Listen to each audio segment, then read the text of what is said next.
अच्छा, ऐसा धोखा हमारे साथ किया, भोगोगे तुम।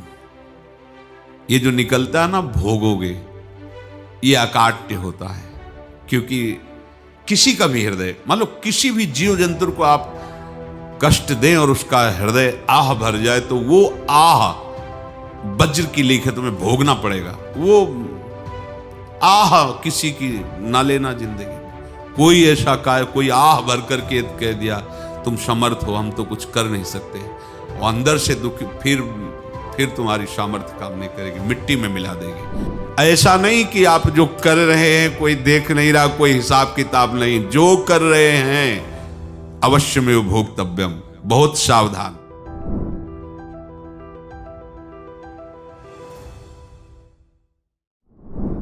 जीव स्वयं नित्य निरंतर कर्मों के जाल को रच रहा है और अपने आप को बांध रहा है।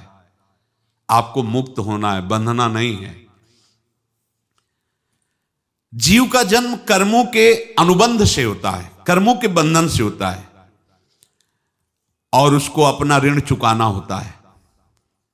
कर्मानुबंध ये बहुत सूक्ष्म विषय है। जैसे आप जिस परिवार में जन्म लिए हैं, तो उस परिवार के लोगों से आपका ऋण है, इसलिए उसी परिवार में आप आए हैं।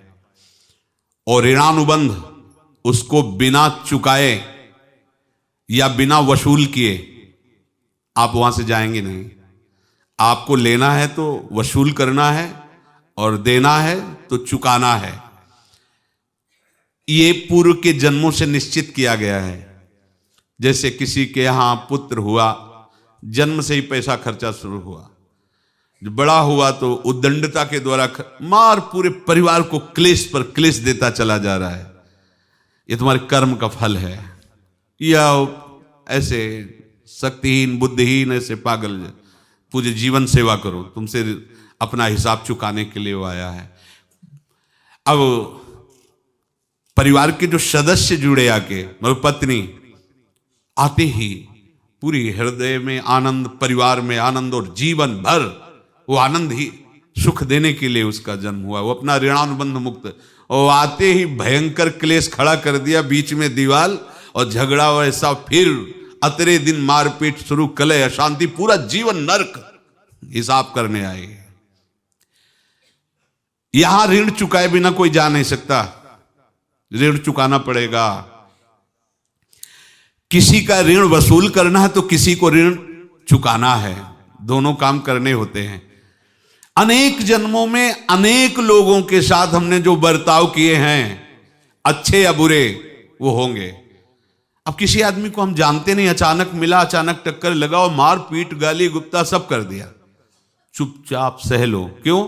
ये आपका हिसाब है, पूर्व का हिसाब। हमारा उससे कोई द्वेष नहीं, कोई संकल्प नहीं।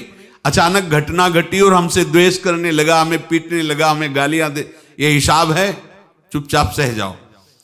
अपने घर का भाई ही भारी दुश्मन बन गया और क्लेश दे, हिसाब है। एक प्रभुदत्त ब्रह्मचारी जी की वाणी में पढ़ा था, एक महात्मा जी भ्रमण करते थे, तो उस समय असरफियां चलती थी, मोहरे असरफियां, तो उनको भेंट में देते लोग। तो या तो ठाकुर सेवा में लगे तत्काल, या संत सेवा में तत्काल लगे, उसका संग्रह करके डोलना ये ठीक नहीं है। बैरागी के लिए सिद्धांत में ये ठीक नहीं है। तो जब 2, 4, 6, 8 ऐसे मोहरे हुई, तो उन्होंने विचार किया कि और भ्रमण करके जब काफी मोहरे हो जाएंगी तो प्रयागराज में जब कुंभ पड़ता है, एक बार पूरे सब अखाड़े के संतों को, अलग अलग संप्रदाय सब संतों को बुलाएंगे और सबको पुआएंगे। अब साधु है तो यही विचार करेगा, और क्या विचार करेगा। तो उन्होंने ऐसे डंडा बनवाया, बेंत, जो ऊपर से चूड़ीदार और भीतर पोला, और मोहरे उसमें डालते गए। और भ्रमण, जहां जहां श्रद्धालु भगत थे सबके यहां जाना और इच्छा रखना कि एक मोहर तो दे दे दक्षिणा में। कामना कोई भी हो वो बांधती ही है, ध्यान रखना। इसीलिए प्रभु जो चाहे वो करे, अपनी चाह नहीं रखनी चाहिए, अपनी चाह प्रभु की चाह में मिला देनी चाहिए। धीरे धीरे वो छड़ी भर गई। भ्रमण करने वाले महात्मा चूड़ी लगाई, इंतजार करते रहे। जब प्रयाग का कुंभ पड़ा तो चले। तो रास्ते में एक गांव में पूछा जाता है, जैसे कहीं रुको कि कोई श्रद्धालु ऐसा है जो संत सेवी है। तो कुछ लोगों ने बताया, हाँ एक परिवार है बहुत संत सेवी है और आपको मिलाते हैं उनसे। आइए महाराज, घर में रुका, खूब अच्छा हलवा पूड़ी पवाया और जो घर के मालिक थे चरण दबाए। चरण दबाते दबाते उनकी दृष्टि पड़ी उस डंडे पे। इतना मोटा और ऊपर से कुछ चूड़ी सी भी नजर आ रही, इस डंडे में तो कोई रहस्य है ही है। अब महात्मा जी को खवा पिला के सुला दिया। महात्मा जी जब सो गए तो पत्नी से धीरे से कहा, वो डंडा लाओ बाबा जी का। डंडा, वो चूड़ीदार जो ही खोला पलटाया तो सैकड़ों मोहरे। ऐसे संत रोज पधारे भगवान, तुम आनंद हो जाए फिर क्या। पत्नी से कहा, नाप के कंकड़ लाओ। वो तो महात्मा जी तो खाए खीर पूड़ी, आराम से सो रहे। रात में पूरी प्लानिंग करके उसमें कंकड़ भर के चूड़ी लगाकर सिराने रख दिया, सारी मोहरें हटा ली। महात्मा जी आराम से छड़ी उठाए तो वजन पक्का। वैसे बड़े लोग चतुर होते हैं, पर ये नहीं जानते कि कर्म कितना भयानक होता है। और उनकी कोई संतान नहीं थी, पर धन में इतना प्रेम उनको था। बहुत सावधान। साधु महात्माओं के पास जो अर्थ है, गृहस्थी अगर आता वहीं से है, पर अगर उसको जोर जबरदस्ती या किसी छल कपट से, तो वो उसका विनाश ही करता है। आज तक का प्रमाण है। अब उनको ये भाव पता नहीं होगा, या पता होगा तो लोभ के कारण वो उसको मान नहीं पाए होंगे। महात्मा जी गए प्रयाग में, किसी अखाड़े पर रुके और वहां प्रार्थना की कि कल जो है संपूर्ण अखाड़ों का निमंत्रण किया जाए और सब संतों को भोग पवाया जाए और उनको दक्षिणा भी दी जाए। महंत ने सोचा कि बहुत बड़ा है तो उत्सव है, क्योंकि प्रयाग में कितने हजारों संत महात्मा सब। तो उनका, महाराज बोरों इसमें चीनी और टीनों घी लगेगा, सब व्यवस्था। बोले आप मंगाइए, एक एक हिसाब हम करेंगे, हमारे पास सब व्यवस्था है। बोले कुछ तो पहले दे दो, इकट्ठे देंगे हम। उनको था कि अगर हम छड़ी खोला और दो चार मोहरे दी, किसी को पता लग गया तो गड़बड़ हो सकती। बोले हम भंडारे के समय आखिरी में सब कुछ आपको दे देंगे। ठीक है। वो अपने पास से पैसे लगाकर खूब जितना सामग्री सब लाए, लाखों की, और सब संतों को निमंत्रण कर दिया।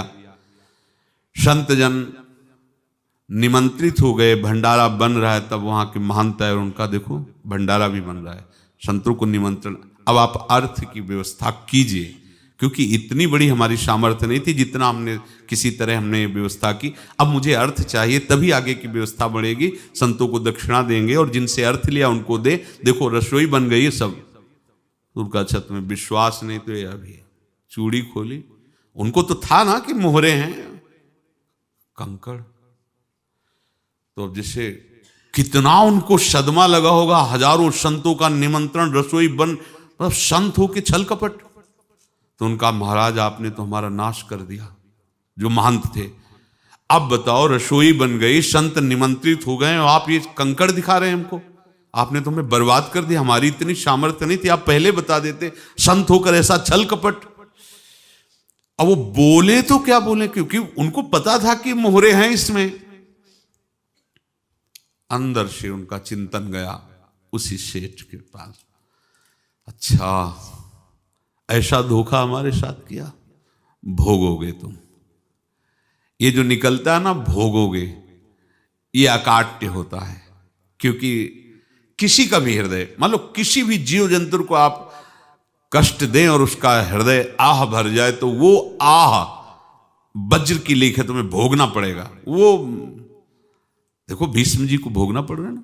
सांप को ऐसे धनुष की नोक से उठाया और बंबूल के कांटों के ऊपर फेंक दिया, कई दिन तक शेदा हुआ, वो आह भर करके मरा। तो आपको 6 महीने बाणों की सैया पर आह किसी की ना लेना जिंदगी में।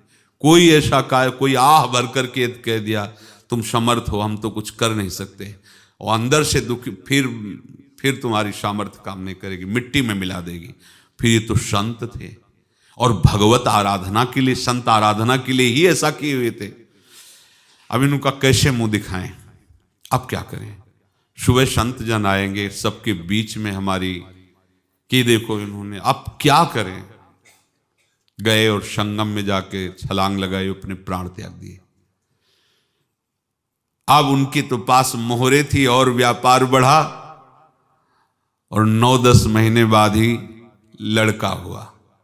अब तो उनको कि संत फलीभूत हो गया। देखो व्यापार चल रहा, लड़का नहीं होता था, लड़का भी हो गया, बड़ा आनंद छा रहा है। जब से वो प्रकट हुए और धन की वृद्धि शुरू हो गई, पढ़ाई लिखाई में उनके खर्चा हुआ सब, बस बीमारी शुरू हो गई उनके शरीर में। अब उसमें पैसा जाना शुरू हुआ। इतने आसक्त तो वो दोनों हो गए कि कुछ भी हो, व्यापार ठप, संपत्ति बेचना शुरू। तो उन्होंने कहा कि बेटा मैं क्या कर सकता हूं तुम्हारे लिए।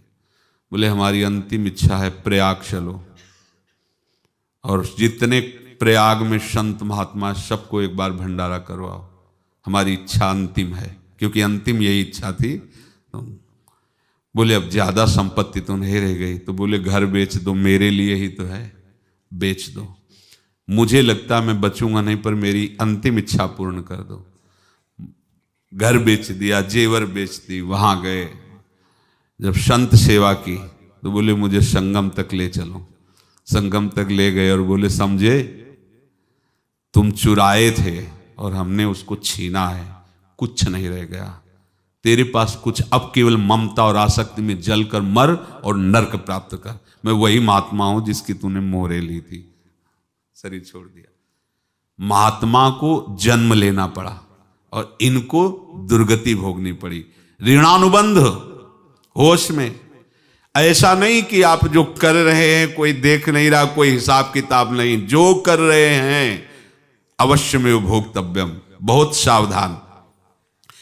अनेक जन्मों में अनेक लोगों से जो कुछ लिया दिया है, इस लेने देने को मिटा देने के बाद ही तुम मुक्त हो गए। इसीलिए एक उपाय है, लेना न देना, मगन रहना। क्या? मालिक को समर्पित हो जाओ, मालिक को अपना माना हुआ समर्पित कर दो, खत्म। अहम त्वाम स्वरूपापेभ्यो मोक्षयिष्यामि, सब खत्म। आगे पीछे लेना देना सब खत्म। एकादश स्कंद में भगवान श्री कृष्णचंद्र जी ने कहा जो मेरे चरणों का आश्रय लेकर भक्त मेरा भक्ति करता है, उसके पितृ ऋण, मातृ ऋण, देव ऋण, ऋषि ऋण, सब ऋणों से मैं मुक्त कर देता हूं। बस यही एक उपाय है जो इसके बंद करने का उपाय भक्तों के लिए है, वो यही है, भगवान की शरण में होकर अपना माना हुआ पूरा भगवान के अर्पित कर दो। अर्पित करने का तात्पर्य उसमें अहम हटा दो। तो दियम वस्तु गोविंदम तुभ्यमेव समर्पये। जिनसे तुमने सेवा करवाई है उनकी सेवा करनी पड़ेगी, जिनसे तुमने जो कुछ लिया है उनको देना पड़ेगा। ये लेने देने का व्यापार जब तक समाप्त नहीं होगा तब तक तुम्हारा जन्म मरण चलता रहेगा। अब आपको यहां समझना है, यदि आपसे किसी ने पैसे लिए बेईमानी करके नहीं दे रहा है तो आप उसको गाली मत दीजिए, आपने बेईमानी की थी इसलिए आपकी बेईमानी हुई है, ले गया, कोई बात नहीं है, बंधन से मुक्त हुए, जो बोझा था चला गया। उसको ऐसा ना देखे कि ये बेईमान हमारे रुपए मार लिए, अब जो कुछ होगा देखेंगे। अगर आप आगे नया कुछ करते हैं तो फिर आगे का हिसाब आपको भोगना पड़ेगा, ध्यान रखना। ऐसा नहीं है कि आपको भोगना नहीं पड़ेगा। एक ही उपाय है कि अब जो शरीर धारण किए इसी में जो भोग ले, आगे ना होना चाहिए। तो क्या करे? सर्वतो भावेन भगवान की शरण ले ले। ये तो सर्वाणि कर्माणि मयि सन्न्यस्य मत्पराहा अनन्येनैव योगेन माम ध्यायन्तु उपासते तेषामहं समुद्धर्ता मृत्यु संसार से। ये बड़ा कठिन है पार होना, कोई छोटी मोटी बात है। एक महात्मा बाल्यावस्था से भजन करते थे, शालिग्राम भगवान पास रखते थे और उन्हीं की आराधना करके बस पाठ नाम जप और भ्रमण करते थे। यौवन अवस्था थी, गंगा जी के किनारे अपने ठाकुर को विराजमान करके स्नान करने के लिए कपड़ा ही उतार रहे थे कि 90 लोग आ गए, भाला तलवार सब ले, मारो मारो इसको मारो, घेर लिया। तो उन्होंने हाथ जोड़कर कहा हमने क्या अपराध किया, कोई सुन ही नहीं रहा। तो उन्होंने कहा मार तो डालोगे ही आप 90 लोग, हम कोई अस्त्र शस्त्र तो लिए नहीं, एक बार हमें गंगा में डुबकी लगा देने दो और अपने ठाकुर को स्नान करा देने दो, फिर इसके बाद आप मार देना। भगवत इच्छा से वो लोग रुक गए, स्नान किया और अंदर से प्रार्थना की, प्रभु ये क्या लीला है आपकी, आपके सिवा मेरा कोई है नहीं और ये मुझे मारना चाहते हैं। तो भगवान ने जानते हो क्या कहा उनके अंतर में, तुम मेरे में ध्यानस्थ हो करके शरीर को छोड़ो, ये लोग मारेंगे, ये मेरे भजन का फल है कि तुम्हें 90 जन्म नहीं लेना पड़ेगा, एक ही जन्म में 90 मिलके, तुमने 90 हिंसा की थी पूर्व में, तो तुम्हें 90 बार जन्म लेना होता और एक एक करके मारते। ये मेरे भजन का प्रताप है कि एक बार में ही 90 का हिसाब हो जाएगा। तुम आंख मूंदो, मेरे ध्यान में मगन रहो, मेरे प्रताप से तुम्हें कोई चोट नहीं होगी और स्वाभाविक मूर्छावस्था में प्राण तुम्हारे छूट जाए। ऐसा ही हुआ, ऐसा हुआ। तो ये बात समझ लो कि ये जो कर्मानुबंध है, ऋणानुबंध है। आप देखो, अगर शाप महात्माओं ने दिया कि तुम्हारे वंश का इससे विनाश होगा, तो भगवान भी परम धाम जा रहे तो उसी कील से, बाण की नोक में जो मछली लील गई थी छोटा कण, उसी से की नोक बनाई और उसी नोक को प्रहार किया, भगवान के श्री चरण में वही बाण की नोक लगी और भगवान ने स्वीकार किया ना। भगवान का बड़ा लीला विचित्र है। अगर छुप करके उधर रामावतार में बात, तो इधर ऐसे स्वीकार किया है भगवान ने। ऐसा कहीं नहीं दिखाया कि मैं भगवान हूं तो मैं अपने लिए, ऐसा नहीं दिखाया। नारद जी का हित किया पर नारद जी ने शाप दिया तो भगवान ने स्वीकार किया। बंदरों ने ही सहायता की, जैसा बोले थे वैसा। ये लीला इस शरीर में भोगनी पड़ेगी। हाँ, ज्यादा को कम में भुगता देंगे, पर अब अगला शरीर ना मिले इसके लिए सर्वतो भावेन भगवान के आश्रित हो जाए। जैसे आपने दुकान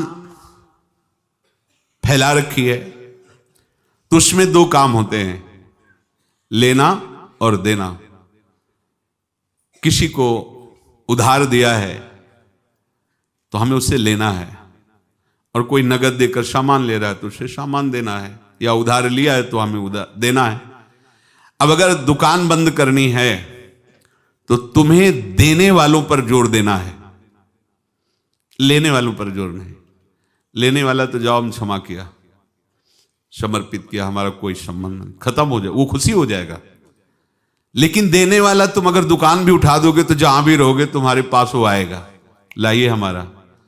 तो देने पर नजर रखिए, जिसका जिसका हिसाब है वो आपके सामने आता जाए, हटाते जाओ। लेने पर नजर मत रखिए और दुकान फौरन उठा दीजिए, नहीं अगर लेते देते रहे तो चलता रहेगा। आगे चलकर कुछ लेना न देना, मगन रहना बस अपने प्रभु के चिंतन में। अब हम कैसे जाने कि किसको क्या देना है, हमें क्या पता?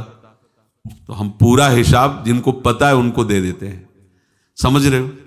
उनको पता है क्या लेना है क्या देना है, तो इनके पास पहुंच गए या सरकारी हिसाब से सब बराबर कर देंगे। हमको अपनी जिम्मेवारी इनकी चरणों में समर्पित कर देना है, तभी हम जीवन मुक्त होंगे। ये रहस्य की बात है।